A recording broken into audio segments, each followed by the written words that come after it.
notorious liar in the country. Hoover never changed his mind about King. King and Hoover became at odds with one another because of King's anti-American activities. Also, former President Harry Truman did not like King's tactics. Truman said King was a troublemaker.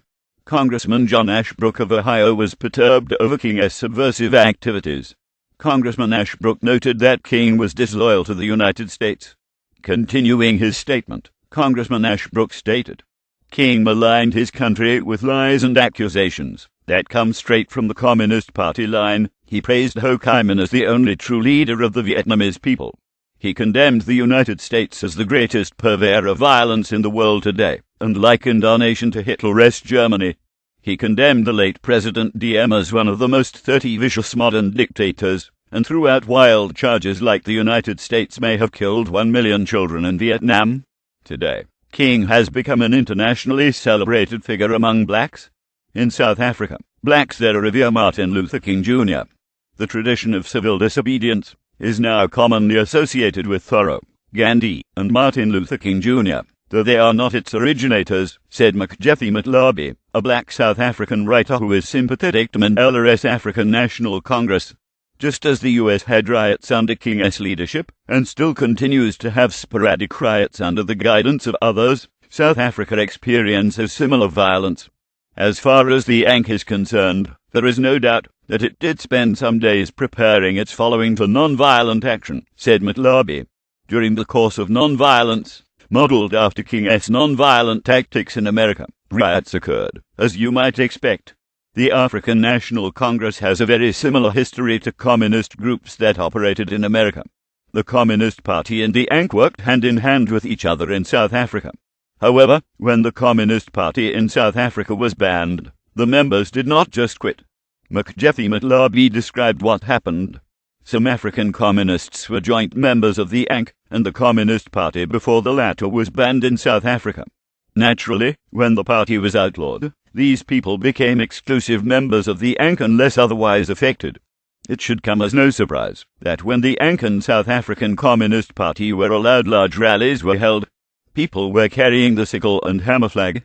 One person held a sign that said, "Welcome ANC/Communist Party.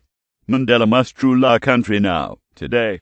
It should come as no surprise that Mandela has called Fidel Castro and Muammar Gaddafi each a comrade in arms, since they support our struggle to the hilt. Nor should it come as a surprise that one of the ANC's former leaders, a very popular black named Chris Hani, was head of the Communist Party there. Nelson Rolihlahla Mandela, whose middle name means someone who brings trouble upon himself, was a leader of the Umkhonto we Sizwe, a group that engaged in terrorist attacks against whites in the South African government. The head of the African National Congress Youth League has asked his followers to kill former South African President de Klerk. Michael Johns of the Heritage Foundation described Nelson Mandela and the ANC hitting civilian targets and refusing to renounce the use of violence against civilians for political purposes makes the ANC a terrorist group, and Mandela has not distanced himself from that policy, even when asked specifically to do so. So, it should come as no surprise that, much like Martin Luther King Jr. and Bishop Desmond Tutu, Mandela received the Nobel Peace Prize. The Nobel Prize is a tribute to all South Africans, said Mandela. You have to wonder how the Nobel Peace Prize Committee interprets the word peace. Many blacks in South Africa preferred to have self-determination rather than Mandela's government. Mangop, who was a leader of a black homeland, begged whites to help him stop a revolution by the African National Congress and Communist Party. About 5,000 whites came to assist him in that goal. But Mangop had already been captured. Some whites were seen by the black police. The whites got out of their car and laid on the ground, hoping to avoid trouble. As the whites were on the ground, holding their hands up in the air, they were mercilessly shot in cold blood by a black police officer. This is the peace and justice that the African National Congress and the Communist Party give. Similar to King, Mandela seems to be quite proficient with double talk. For instance, around the time he gained power, he said that his Freedom Charter is by no means a blueprint for a socialist state. However, he also stated that his goal is for redistribution, but not nationalization, of land. It provides for nationalization of mines, banks, and monopoly industry.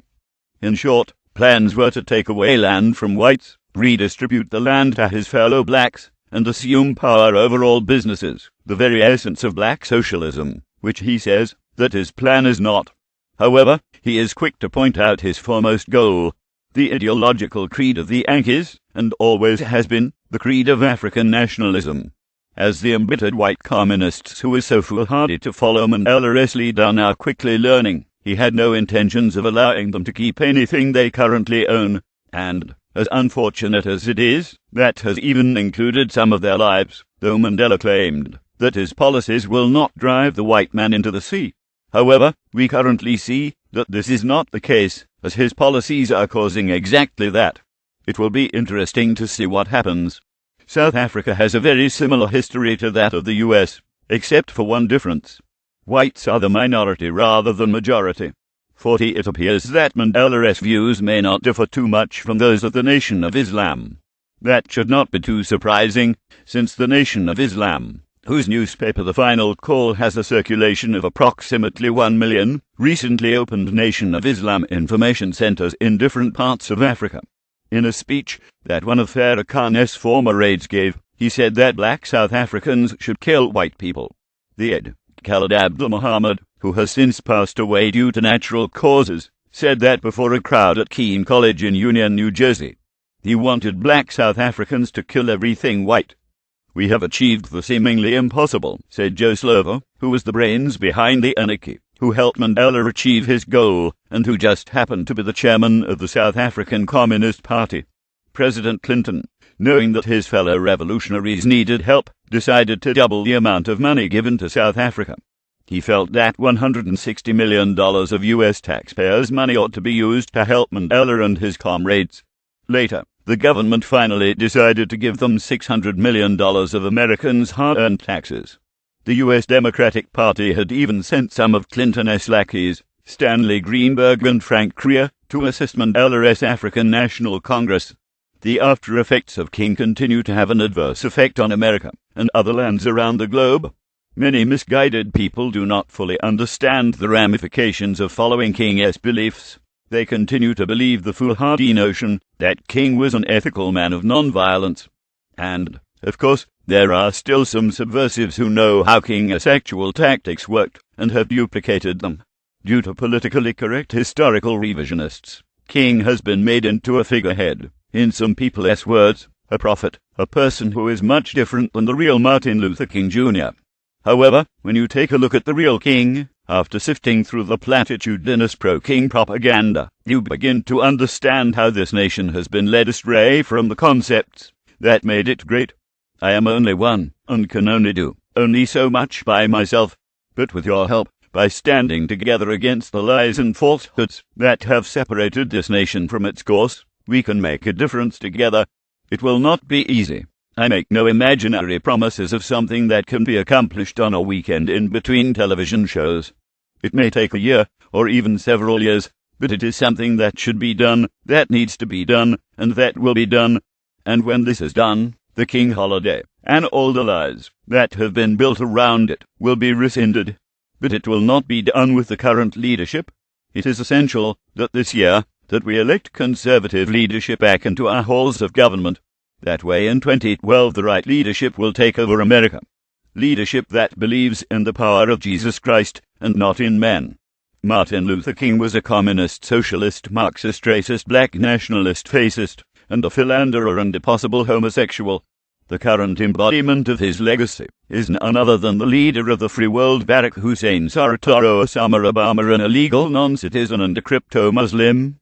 A man who, like King, endorses a Marxist America enriched in sin, an anarchy that supports homosexuality, abortion of babies, rampant drug use, and hate for our country, our Judeo-Christian founders, and our beliefs and our God. Both King and Obama are true members of the synagogue of Satan, and they and all of their followers, unless they repent and come to Jesus, are bound for eternity in hell.